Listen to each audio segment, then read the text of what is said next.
Հայաստան-Թուրքիա Թուրքիայի պաշտոնական մոտեցումն է, մինչև հայ-ադրբեջանական խաղաղության պայմանագիր չստորագրվի, Թուրքիան Հայաստանի հետ հարաբերությունները չի կարգավորի։ Հայաստան-Ադրբեջան։ Ես միանգամայն օբյեկտիվ եմ համարում այն հանգամանքը, որ վերջին շրջանում հայ-թուրքական հարաբերություններում մենք տեսնում ենք առաջինը հռետորաբանության փոփոխություն, այլեր, որոնք վկայում են, որ Թուրքիան համակարգված ձևով մոտենում է դեպի Հայաստանի հետ հարաբերությունների կարգավորում։ Այո, ռիսկեր կլինեն, բայց այդ ռիսկերը պետք է կարողանալ կառավարելի դարձնել, վտանգներ կլինեն, բայց դրականը այդ հարաբերությունների կարգավորումից կգերակշռի Հայաստանի համար։ Առաջվա պես ցեղասպանության ճանաչման խնդիրը պահել իր օրակարգի առաջնային դիրքերում արտաքին քաղաքականության, բայց որ դա պետք է մնա Հայաստանի արտաքին քաղաքականության օրակարգում, ես դրան չեմ կասկածում։ Դա մեր պարտքն է, բարոյական պարտքն է այն միլիոնավոր զոհերի համար, որ մենք ունեցանք ցեղասպանության արդյունքում։ Armix News-ի եթերում ժամանակի ձայնը հաղորդաշարի հերթական թողարկումն է։ Խնդրում եմ բաժանորդագրվեք Սեղ1 զանգակոճակը եւ բաժանորդագրվեք Armix News ալիքին եւ խրախուսեք մեր թողարկումներին, մեր աշխատանքին։ Իսկ այսօր մեր տաղավարում է Հայաստանի Հանրապետության Արևելագիտության ինստիտուտի տնօրենի խորհրդական ակադեմիկոս Ռուբեն Սաֆրասյանը։ Պարոն Սաֆրասյան, բարև ձեզ եւ շնորհակալություն մեր տաղավարում գտնվելու համար։ Բարև ձեզ, շնորհակալ եմ հրավերի համար։ Ինձ համար հետաքրքիր դիտարկում եք արել, զարգացնելով այն միտքը, որ Ամերիկայի Միացյալ Նահանգները քիչ-քիչ աստիճանաբար փորձում է, այսպես ասած, հեռանալ, զգուշորեն հեռանալ այս տարածաշրջանից, իր տեղը զգուշորեն նաև թողնելով Թուրքիային եւ Իսրայելին։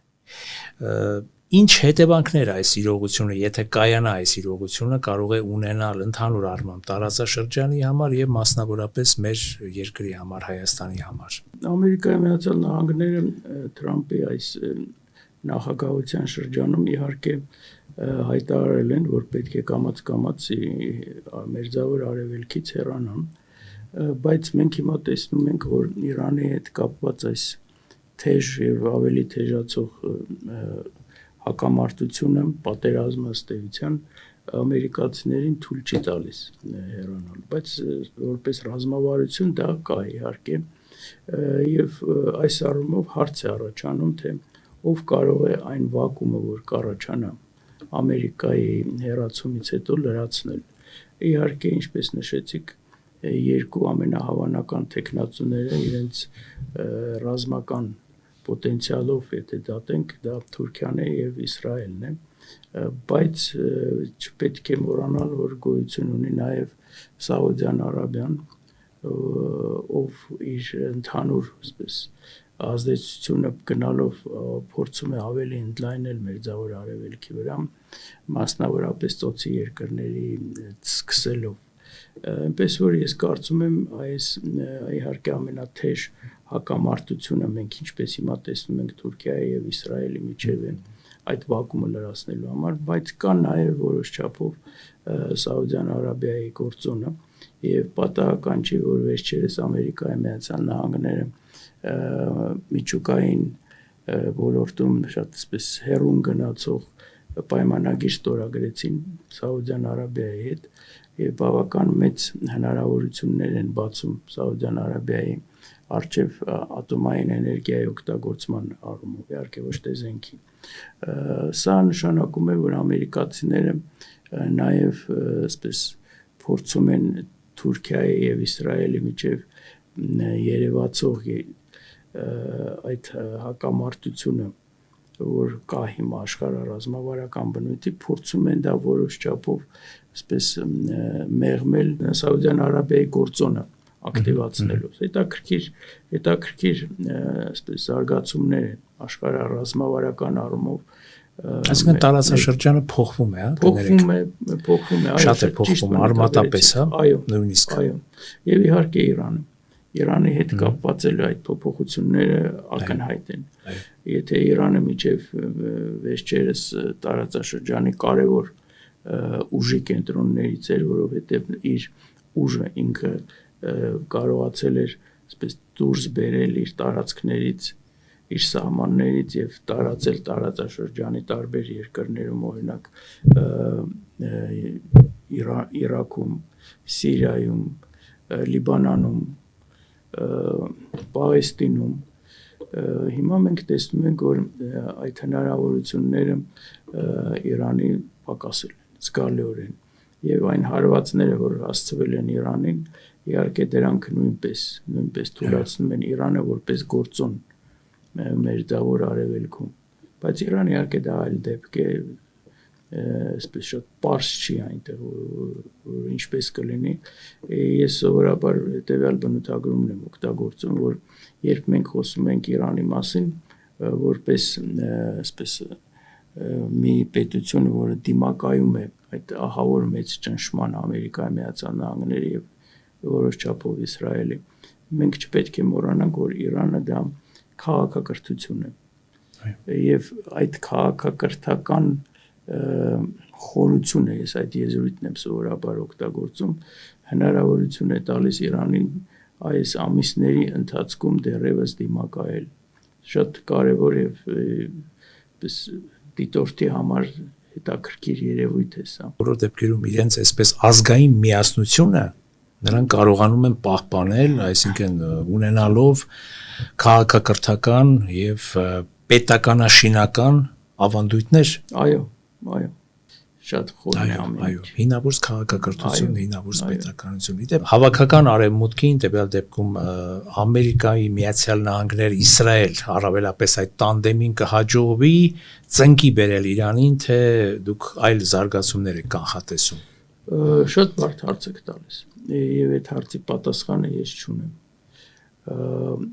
Իհարկե Ամերիկայի Միացյալ Նահանգների ռազմական հզորությունը ահռելի է։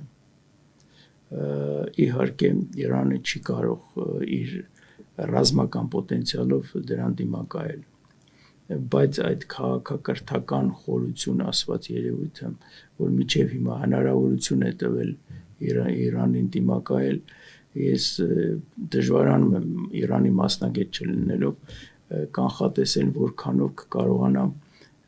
այդ քաղաքակրթական խորությունը պատնեշ հանդիսանալ Ամերիկայի Միացյալ Նահանգների ծրագրերի իրականացման համար եւ արդյոք կկարողանան կողմերը Իրանը եւ Ամերիկայի Միացյալ Նահանգները գտնեն այն կոմպրոմիսային տարբերակը, որը հնարավորություն կտա երկու երկրներին էլ իրենց, ինչպես ասում են, դեմքը չկորցնելով ավարտել այս պատերազմը։ Դա այս հարցը բաց է մնում։ Հայաստան-Թուրքիա փոխհարաբերություններին, որը մեզ համար նույնպես կենսականորեն կարևոր է եւ բնականաբար դրանից հետո նաեւ Հայաստան-Ադրբեջան։ Արդյոք մեզ համար վտանգաշատ չի առանց լուրջ դաշնակից ունենալու, այսպես ասած, մեր անվտանգային երաշխավոր դաշնակից ունենալու միանգամից առերեսվենք Թուրքիայի հետ եւ դեռ առավելևս նրա արբանյակ Ադրբեջանի հետ։ Գիտեք, իմ ընկալումը ներկա իրադրության աշխարհառազմավարական Հարավային Կովկասի տարածաշրջանում հիմնվում է հետևյալ մոտեցման վրա, որ Հարավային Կովկասը այսպես բացվում է համաշխարհային տարբեր համակարգերի համար եւ միջև հիմա եթե Հարավային Կովկասում համարյա միանձնյա Ռուսաստանի ազդեցությունն էր, հիմա երբ որ այդ ազդեցությունը պակասել է, Հարավային Կովկասը սկսում է ինտեգրվել համաշխարհային տարբեր համակարգերի մեջ, մասնավորապես իր տեղն է սկսում զբաղեցնել Չինաստան, Եվրոպա, այդ մեծ առևտրի մեջ, որը ռազմավարական նշանակություն ունի ոչ միայն Չինաստանի եւ Եվրոմիության համար, այլ նաեւ ընդհանրապես աշխարհի ահռելի մեծ ծավալների այդ առևտուրը հասնում 800 միլիարդ տարեկան կտրվածքով եւ միտումները գնալով ավելի ցույց են տալիս գնալով պետք է դա ավելանա շուտով 1 տրիլիոնի կհասնի եւ Հարավային Կովկասը սկսում է իր տեղը գրավել այդ մեծ, այսպես ասած, առևտրային ճանապարհի մեջ։ Մյուս կողմից Հարավային Կովկասը մենք դեռևս դա չենք տեսնում Իրանի հետ կապված այս իրադարձությունների տեսակետից, բայց ես համոզված եմ, որ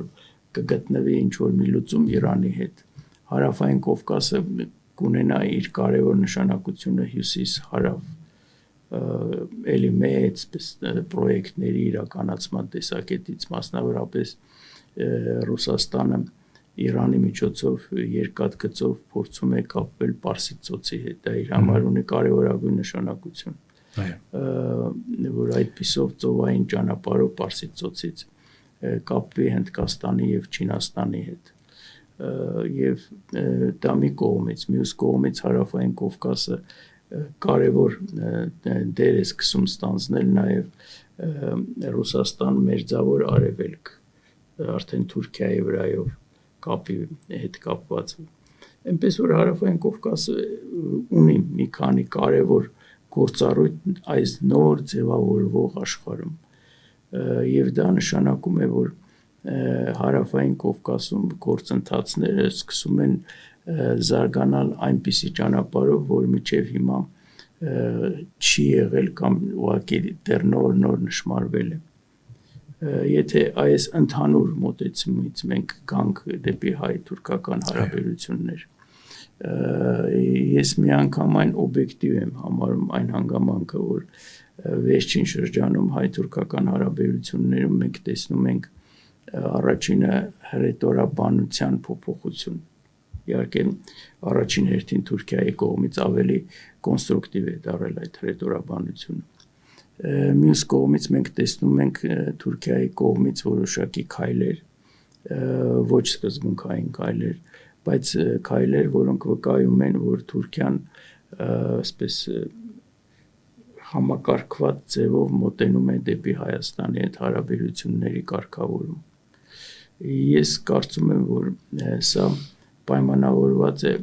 ինչպես ասեցի, այդ ընդհանուր Հարավային Կովկասի դերի փոփոխությամբ աշխարհում, եւ Թուրքիայի համար Հայաստանի հետ հարաբերությունները այդ տեսակետից են կարևոր, ոչ թե հայ-թուրքական ուղղակի հարաբերություններ, այլ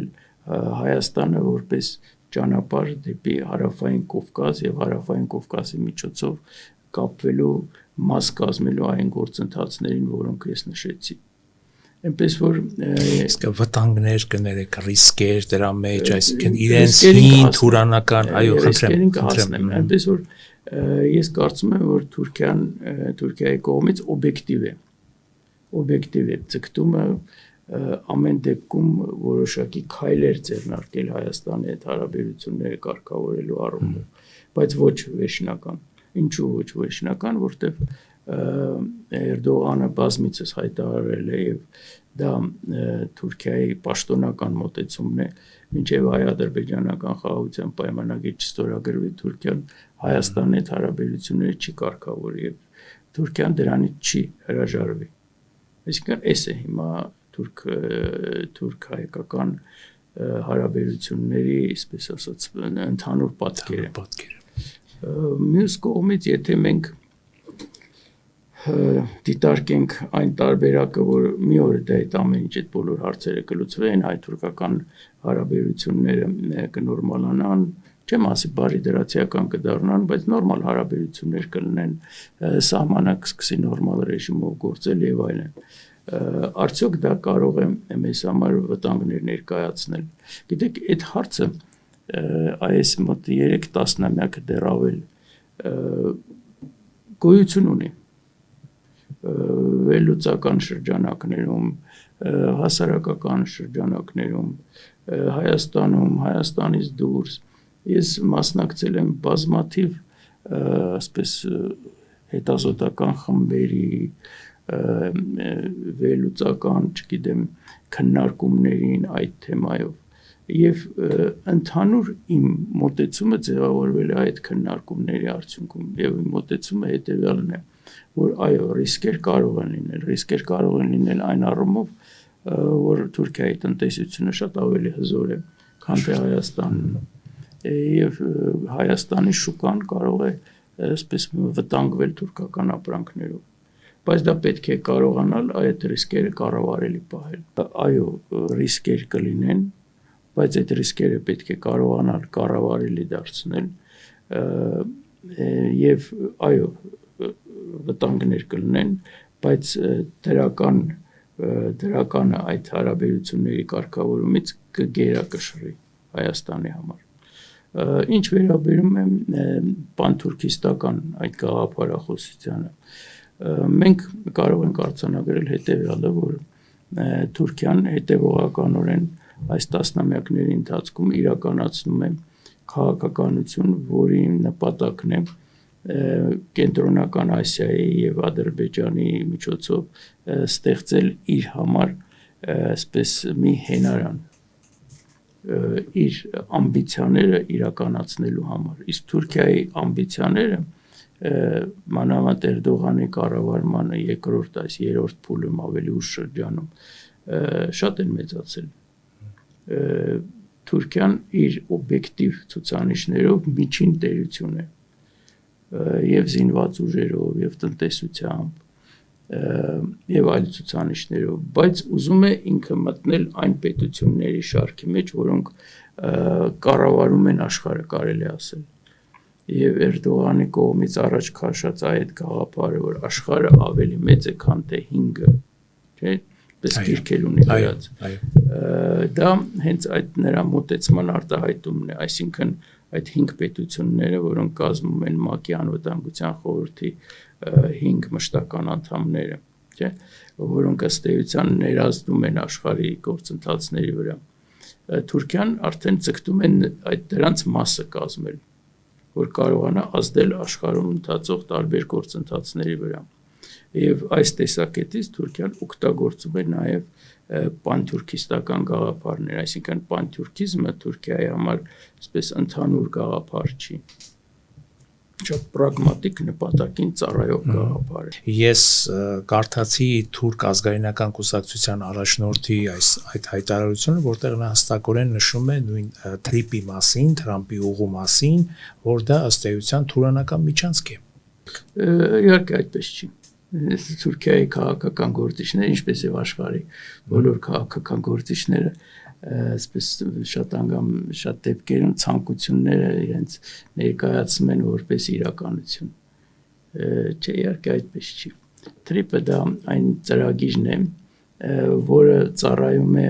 այդ ընդհանուր գործընթացը իրականություն դարձնելուն, այսինքն Հարավային Կովկասը ներգրավելու համաշխարհային գործընթացների մեջ, եւ դա ամերիկյան ըստ էության պրոյեկտ է։ Ինչու, որովհետեւ Թրիպի միջոցով Ամերիկան փորձում է իր հսկողության տակ վերցնել Չինաստան, Եվրոպա առևտրի գոնե մի մասը։ Դե մեծ մասը առևտրի տեղի ունենում իհարկե ծովային ճանապարհով, շատ փոքր մասն է տեղի ունենում ցամաքային ճանապարհով։ Ցամաքային ճանապարհով կա 3 միջանցք, ինչպես ասում են։ Հյուսիսային Չինաստան, Եվրոպա կապի մասին է խոսքը։ Հյուսիսային անցնում է Ռուսաստանի վրայով, հիմա Ռուսաստանը մեկուսացած է, դա չի գործում։ Հարավային անցնում է Իրանի վրայով, Իրանը տեսնում ենք ինչ վիճակում է։ Մնում է միջին միջանցքը, որը անցնում է Հարավային Կովկասով։ Ընդ որում այդ միջին միջանցքը ունի հիմա օբյեկտիվ գործող 1 ճանապարհ։ Դա Բաքու, Թբիլիսի, Կարս երկաթուղին է, որը չի ծառայում այդ նպատակին տարբեր հանգամանքներից ելնելով։ Դրա համար ամերիկացիների համար անհրաժեշտություն առաջացավ այդ Թրիպ պրոյեկտի միջոցով իրենց հսկողության տակ վերցնել երկաթգիծը, որը անցնում է Սյունիքով, փաստորեն։ Եվ դա նշանակում է, որ ամերիկացիներն են այստեղ շահագրգռված, իսկ որտեղ որ ամերիկացիները իրենք շահագրգռվածություն ունեն, իհարկե Թուրքիան չի կարող ունենալ որևիցե որոշիչ դերակատարում, ինչպես պարզ է եւ Ադրբեջանը։ Այսինքն այստեղ դուք վտանգներ չեք տեսնում Հայաստանին դեմ, այսպես։ Իրանն էլ այսպես հետաքրքրվածություն ունի եւ դա արտահայտվել է Իրանի տարբեր մակարդակի ղեկավարների կողմից։ Ռուսաստանն էլ ունի իր հետաքրքրությունները, կուզենար մասնակցել։ Ինչու, որովհետև այս որ ասեցի հարավային Կովկասը ներգրավում է համաշխարհային գործընթացների մեջ եւ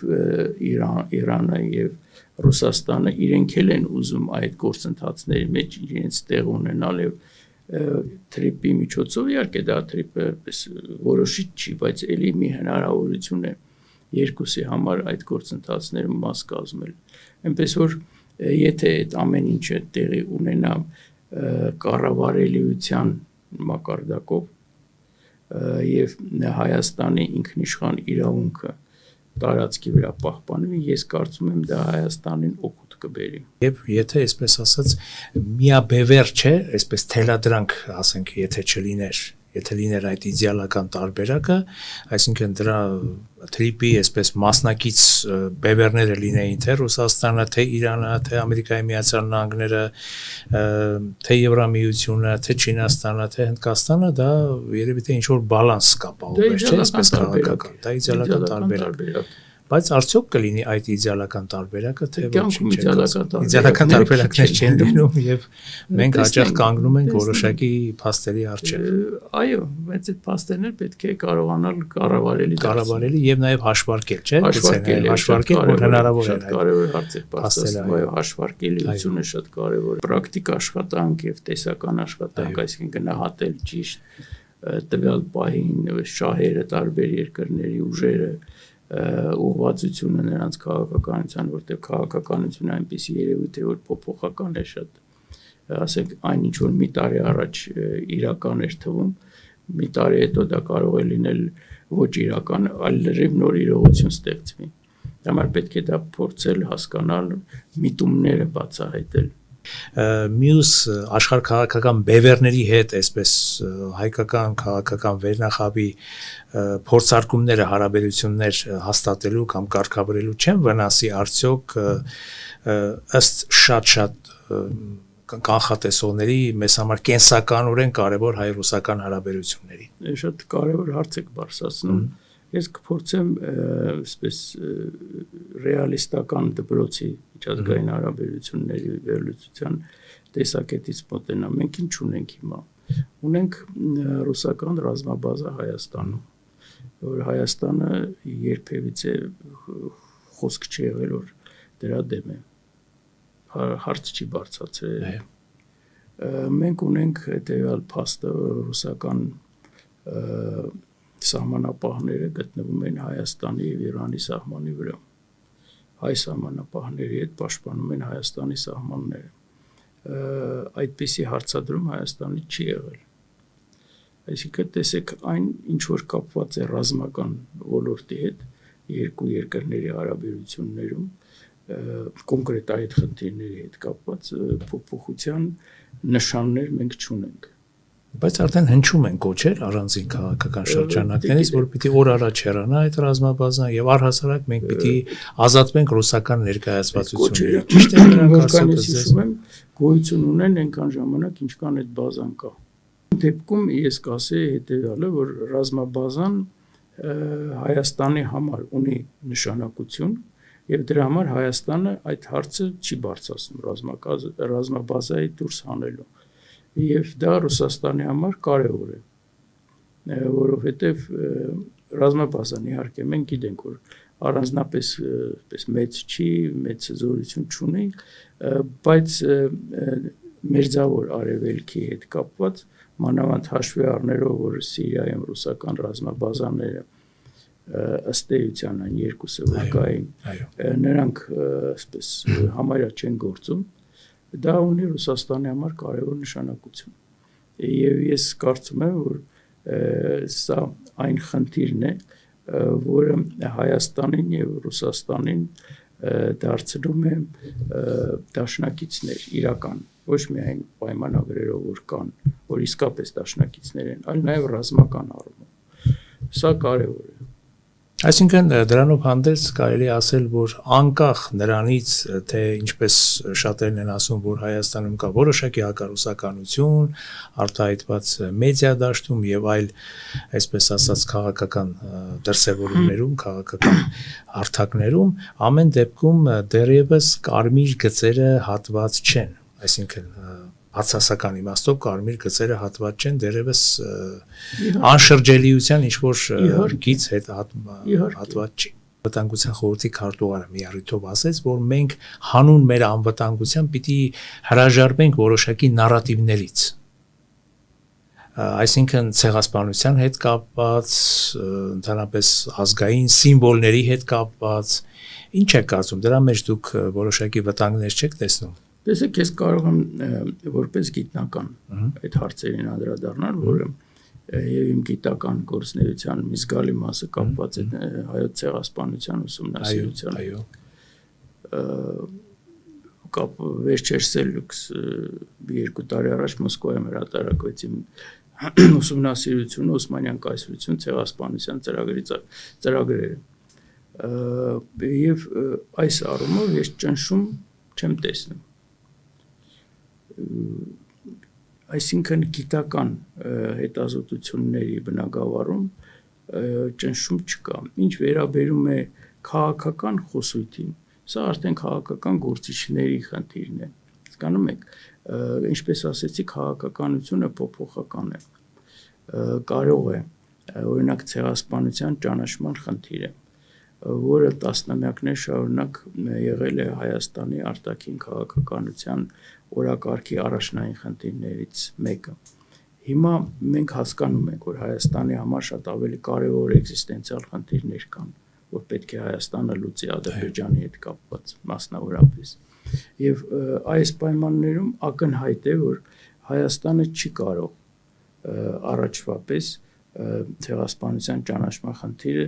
պահել իր օրակարգի առաջնային դիրքերում արտաքին քաղաքականության, բայց որ դա պետք է մնա Հայաստանի արտաքին քաղաքականության օրակարգում, ես դրանից չեմ կասկածում։ Դա մեր պարտքն է, բարոյական պարտքն է այն միլիոնավոր զոհերի համար, որ մենք ունեցանք ցեղասպանության արդյունքում։ Եվ դա պետք է մնա։ Ուղղակի հիմա դա առաջնահերթություն լինել չի կարող, իմ կարծիքով։ Դիվանագիտությունը պետք է առաջնահերթություններ, այս պահին սա է կարևոր, այն պահին նա կլինի կարևոր, դա փոփոխություն է։ Դիվանագիտությունը փոփոխական է։ Այնչի աշխարհաքաղաքականությունը որպես գիտություն առաջացել։ Այո։ Փորձ է արվել աշխարհաքաղաքականության միջոցով, երբ որ գերմանացի մասնագետները, շվեդը, նրանք դա աշխարհաքաղաքականությունը որպես գիտություն ձևավորում էին, ձևակերպում էին 20-րդ դարի սկզբում, հետո էլ Մակինդերը, որ աշխարհաքաղաքականության միջոցով հասկանալ քաղաքականությունը, որտեղ քաղաքականությունը փոփոխական է, իսկ բուն դասական քաղաքականությունը պայմանավորում է աշխարհագրությամբ։ Աշխարհագրությունը փոփոխական չի փոխվում, շատ ժամանակային շատ մեծ շրջանակներում կարող է փոխվել, ասենք գետի հունը փոխվի։ Դրա համար այ աշխարհաքաղաքական շահերը եւ դրանից բխող աշխարհառազմավարությունը, գեոստրատեգիան, այսինքն աշխարհաքաղաքական իրողությունների վրա հիմնված քաղաքականությունը, ռազմավարությունը, այդ դրանք են, որ հնարավորություն են տալիս փորձելու այն միտումները բացահայտել, որոնք կան քաղաքական դաշտում։ Իսկ բուն քաղաքականությունը ինքը փոփոխական է։ Ռազմավարական շահերը պետությունների քիչ են փոխվում, բայց շահերի ձևակերպումները կարող են փոխվել։ Այսօր կարծում եք, որ աշխարհքաղաքական այս հանգամանքների բերումով մենք ճիշտ արտաքին քաղաքական դիրքավորումների մեջ ենք աշխարհի, որովհետև աշխարհը նաև հակամարտում է եւ փոխվում է, ինչպես դարձյալ նորից անդրադառնանք մեր մտքին, եւ նաև աշխարհը հակամարտում է, որովհետև կան ցավոք սրտի հակամարտող եւ անգամ պատերազմող բևեռներ։ Տեսեք, մեր արտաքին քաղաքականությունը, եթե մենք գնահատելու լինենք, պետք է իմ կարծիքով նշենք հետեւյալ հանգամանքը, որ մենք ուրիշ ճանապարհ ամեն դեպքում ինձ համար ես հնարավոր չեմ տեսնում։ Ուրիշ ճանապարհ, ուրիշ արտաքին քաղաքականություն, որը սկզբունքորեն կտարբերվել այն քաղաքականությունից, որ հիմա Հայաստանը վարում է, ես որ չեմ տեսնում, եւ ես չեմ տեսել որևիցե ձևակերպում քաղաքական դաշտում, որը հիմնավորված կլիներ եւ ցույց կտար, որ հնարավորություն ունի երկընտրանքային արտաքին քաղաքականություն Հայաստանի համար։ Բայց կարծես թե դնում են, չէ, երկընտրանք։ Հավաքական արևմուտքը, մեր արչև եւ Ռուսաստանը մասնավորապես այդ հենց երկուսի կողմից էլ ես դա անցալում եմ որպես քաղաքական այսպես որոշակի շահարկումներ ռազմավարական առումով երկու բևեռներն են, որ հիմա նրանց հարաբերությունները այդպես սրված են, բայց ես համոզված եմ, որ կգա ժամանակ, որ այդ կհաղթահարվի։ Երկուսն էլ ես կարծում եմ, որ հասկանում են, որ Հայաստանը չի կարող այսպես շատ արագ կողմնորոշվել, թե 100%-ով Հայաստանին պետք է երկընտրանքներ գտնել եւ Հայաստանը դա էլ անում է։ Արևմուտքն էլ ես կարծում եմ շատ լավ հասկանում է, որ հնարավոր չի միանգամից, այսպես ասած, Ռուսաստանի հետ հարաբերությունները խզել, ասել, որ Ռուսաստանը մեր դաշնակիցը չի եւ այլն, ռազմաբազան հանել, դա էլ իրական չի, իրատեսական չի։ Այնպես որ երկուսն էլ հասկանում են, որ Հայաստանի քաղաքականությունը պետք է լինի շատ զգուշ, պետք է լինի հիմնավորված, պետք է լինի հնարավորինս հեռու տարբեր տեսակի այսպես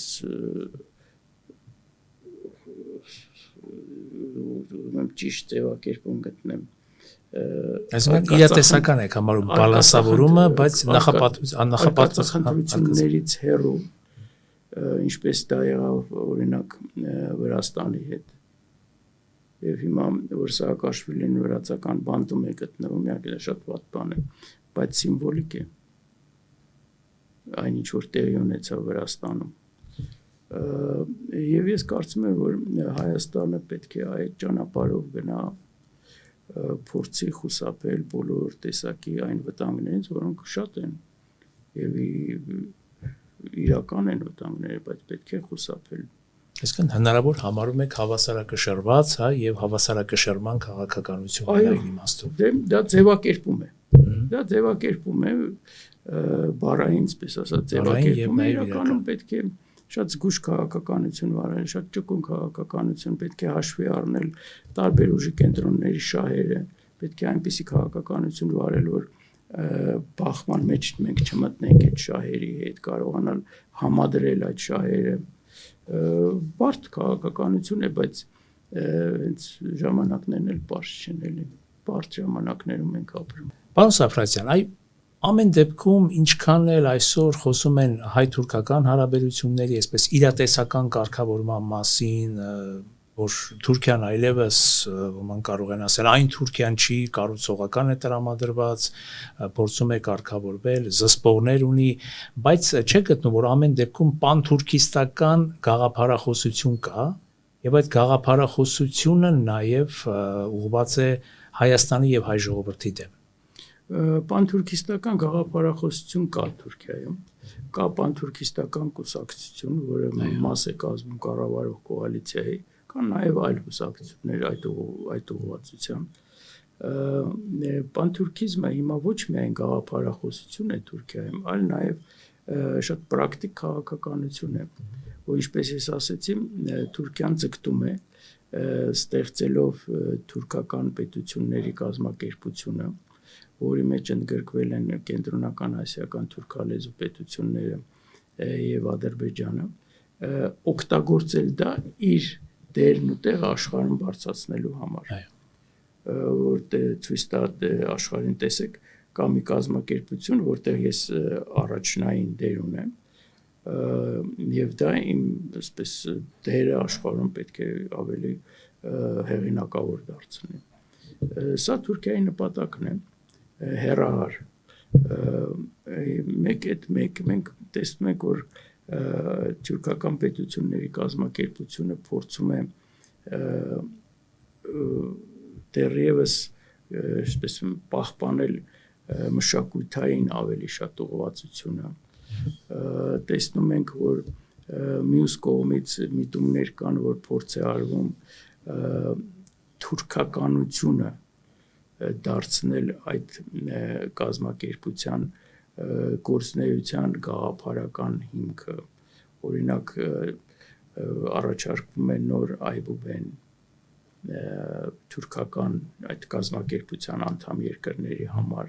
որը հիմնված պետք է լինի թուրքական այբուբենի վրա, լատինական եւ այլն նմանատիպ process-ներ կան, պատմությունն է փորձում այսպես ստեղծել նոր պատմություն համատեղ թուրքական բոլոր այդ պետությունների, որը նույնպես պետք է հիմնված լինի Թուրքիայի հանրապետության կողմից պատմության ընկալումների վրա, որոնց հիմքում դեռևս Աթաթուրքի ստեղծած թուրքական պատմագիտական ընկերության գաղափարախոսությունն է, այսինքն Թուրքիան փորձում է այդ պետություններին, անդամ պետություններին տանել իր ուզած ճանապարհով։ Տեսեք, այո, մենք արձանագրում Եվ ինչպես ասում են հայկական սեպը այդ ճանապարհին այսպես ավելորդություն չի մեղմ ասած նրանց համար։ Հայկական սեպը, բայց մենք նաև արձանագրում ենք հետևյալը։ Տեսեք, Ղազախստանի նման պետություն, ահռելի տարածք, մեծ հարստություններ բնական, Ուզբեկստանը, որ այդպիսի դինամիկ բնակչություն ունի, շատ ակտիվ քաղաքականություն է վարում եւ այլն, նրանք ինչու պետք է ընդունեն Թուրքիայի գերակայությունը, որ իրենցից հեռու է գտնվում։ Դա երկրորդ հանգամանքը։ Երրորդը կենտրոնական Ասիան հիմա գտնվում է Չինաստանի աշխարհառազմավարության կենտրոնում։ Չինաստանը մեծ ջանքեր է գործադրում կենտրոնական Ասիայում իր ազդեցությունը ուժեղացնելու առումով միլիարդավոր, տասնյակ միլիարդավոր, եթե ոչ ավել ներդրումներ են կատարվում։